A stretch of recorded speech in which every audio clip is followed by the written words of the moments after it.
All right, thanks, Renee. I'm assuming I'm unmuted and everyone can see my screen. So, hi, I'm Ben Ducher, pronouns he, him, and I am a PhD candidate at the University of Washington Information School. And on behalf of my collaborators, I'm presenting our work on designing for agency in online learning. So the context I'm talking about is self-directed online learning. So this is situations where learners are often alone, so they're without the support of their peers or instructors, and they have to navigate their own learning experiences. So they have to make decisions and take actions towards some learning-related goals that may or may not be well defined for them. And their experience is very much impacted by how we design these online tools. So the question is, how do learners navigate this online experience? So I'll kind of paint a paradigm here, or paint a spectrum here. So on one end, you have learners deciding to, learners have to make the decision to guide their own experience. So you can think of a course like a MOOC or a Khan Academy, where learners have the agency to explore, so they can jump around through the curriculum as they please, but they often lack the information to necessarily guide what should I do next. And then on the far end, you have situations where some system decides. So you can think of like a basic intelligent tutoring system, for example, where you have adaptive content. So the system decides for the learner, but they often lack the agency to actually make decisions for themselves. So they're very much following whatever the system prescribes for them. So I'm really interested in exploring the middle of this design space, where what does it look like where learners can still make decisions for themselves, and these decisions are informed by what the system thinks that they know or don't know. So the main question here is, how does varying information and agency affect self-directed online learning? So I'm really exploring this interaction between information and agency here. So just to define some terms here, agency, we're defining this as how learners can take informed actions that align with their goals. So learners have, so these actions very much have to be informed, so therefore learners have to make decisions about what they want to do next. And decisions aren't made a priori, they're made very much in context. So the information that we provide through the design of these experiences that are proximal and related to actions that they might take are critical to successful decision making and critical to effective exerting of agency. So prior work is focused on what does low versus high agency look at. So we really want to explore, kind of add another dimension and look at what this interaction between agency and information looks like. So to do so, we designed 3 variations of online learning tools, which I'll demonstrate in the next slides. And these three variations varied by whether the agency was low or high, and whether the information is adaptive information provided by the system, which used an adapted version of Bayesian knowledge tracing, which is well defined in the paper, but whether that information was provided or not, whether uninformed or informed cases. So first condition is the uninformed high agency condition. So you can think of this as maybe like an online course where learners can have access to all of the content, and it's up to them to kind of decide how they want to navigate their learning experience. You have the informed low agency condition, which you can think of as kind of a basic intelligent tutoring system, where the learner doesn't make the decision. The system very much does. So based on what they've done in the past, the system will decide for them what they should do in the future. And then finally, you have the informed high agency conditions. So this is that middle ground I really want to explore, which is learners are still making decisions for themselves, but these decisions are informed by recommendations from the system. So to demo what these 3 versions of the tool that we made called Codeitz looks like, so I'll start with the uninformed high agency condition. So this condition is kind of, which we intend to be kind of like maybe like an online course or a typical online learning experience. Here, so you see the concept, this is the worldview where you see this concept hierarchy. They have access to any concept from immediately, so they can click to choose and learn whatever they want. There's instruction to read, and then there's also exercises for them to practice. So, and then when they submit an exercise, they get that star indicating that they got that one right, and then they can continue learning this concept or go back to the worldview and learn anything else. So contrast that with the informed high agency condition, which is very similar, except for we added information from the adaptive information from the system. So here you see that the data type concept is outlined in blue, indicating that this is a recommended concept. So a learner can choose to follow that recommendation if they want. And then you see that there's skill bars indicating estimated levels of mastery. And then same thing, they can click on instruction to read, and they can choose to follow a recommendation and attempt that exercise. And then once they hit submit, you see the skill bar updates as well as they get another recommendation. And they can also go back to the world view, and you'll see that there is another, there's also another concept with a recommended exercise as well. So they can follow the recommendations. They can also choose to completely ignore them, and that's also good. And then finally is the informed low agency condition. We intended this to be kind of like a basic intelligent tutoring system, in that the system kind of drives the experience. So here, there is no worldview because learners don't make the decision on what concept to learn next. They still have the skill bars. They can still read the instruction, but there is exactly one exercise that is kind of prescribed for them to do. They do that exercise, and then when they hit submit, the skill bar updates, and then it's just very much, they just click next. Here the system recommends read more stuff, and then they can click next, and then there's another exercise for the learner to attempt next. So this is very much the system drives the experience. There is, learners don't have the agency to choose what concept they want to learn next.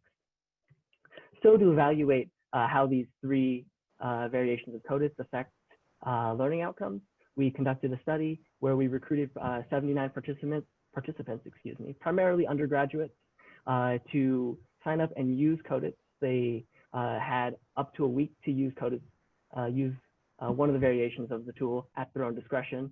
And then whenever they felt ready, or after a week, they would take a post-survey and a post-test to assess what they learned. So I want to really focus on the features that we designed, that we intended to inform decision-making and therefore to inform agency. So the first one was the worldview. So this is how the concepts relate to each other. Learners found this, this was only for the high agency condition. So learners found this really helpful for figuring, kind of having this kind of topography of what there is to learn. And the next thing is the sidebar, which had a lot of information. So you had progress indicators indicating what was completed or what had not been previously completed. And then there were skill bars, which were only for the informed condition. So that was like estimated levels of mastery of certain concepts. And then recommendations, which were kind of, these are exercises that you may want to do that would align with different goals. And then finally, there was exercise feedback, which was predominantly right, wrong. There were some hints and some basic feedback.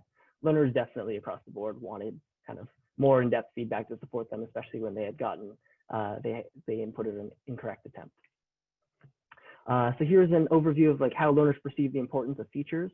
There is a lot of really great qualitative detail that goes along with it that is in the paper, which I encourage you to look at. I'll just focus on one thing, which is those adaptive information we worked so hard to design was not perceived as that important to learners, and especially the recommendations. Learners often found the recommendations kind of jumped too far. They jumped around. They didn't really understand what the recommendations were doing. Again, more in the paper, and I'll also speak about this more later in this talk.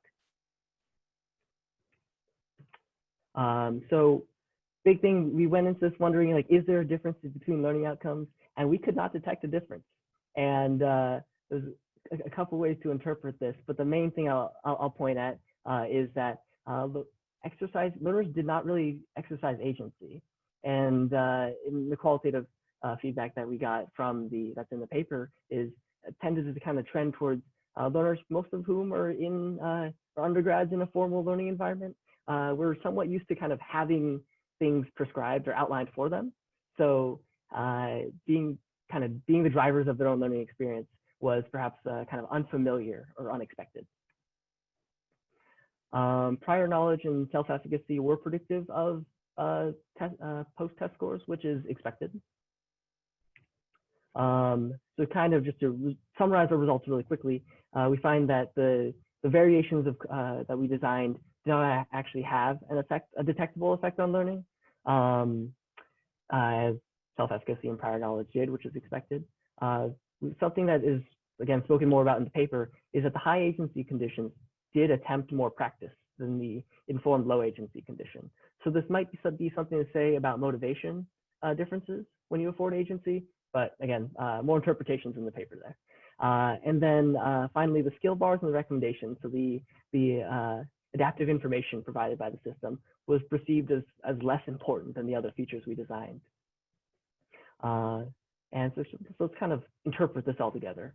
So agency, yeah, is definitely a nuanced thing to design. And here's a couple things to think about when you're trying to when we're trying to design for agency.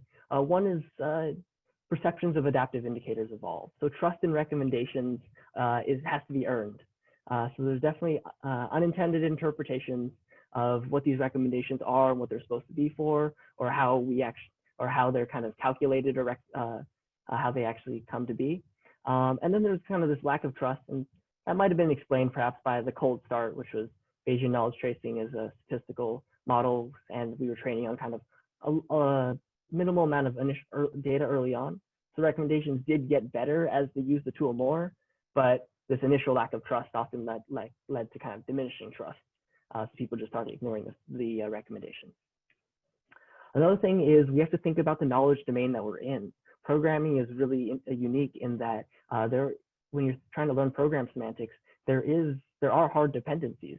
So you can think of, if you're trying to learn if statements before you learn variables or relational operators, that might lead to an unproductive struggle where we don't want. So we really want to, when we're thinking about what agency specifically, what agency we want to afford, we really want to think about how what the knowledge domain really looks like. And finally, we consider prior knowledge. We also need to consider prior expectations. Most of our participants were undergrads, so they were kind of used to having things outlined for them. So it was unusual, uncomfortable, or perhaps unexpected for them to now be expected to kind of drive their own learning experience. A lot of participants in the high agency condition reported, I looked at the worldview and I just went top to bottom, left to right, because that was the assumed kind of intended order to go through this material. It's kind of is agency good or bad? And again, it's very nuanced, right? So prior work has said that agency can be beneficial for motivation and learning. This study adds that agency and the information to inform it very much interact.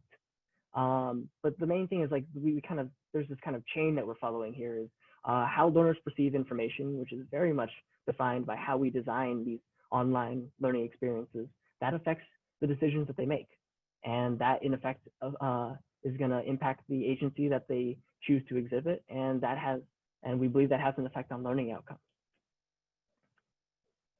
So I'll conclude with kind of like the motivation for this study going in, which we don't have the data to necessarily substantiate in this study, which is really exploring how this plurality of interactions can enable more equitable learning. So we intended for if a learner is low self-efficacy and is really uncertain about what they want to do, that they could just follow recommendations as well as, but if someone is very high self-efficacy and very confident in themselves, they could also choose to totally ignore the recommendations and jump ahead or jump around, and that's good too. So if we want to support more equitable learning outcomes, I guess what I want to say is we can support the learners who want the challenge, but I think it is really critical that we support the learners that have moments of uncertainty and don't necessarily have the peers and instructors around them to support immediately available.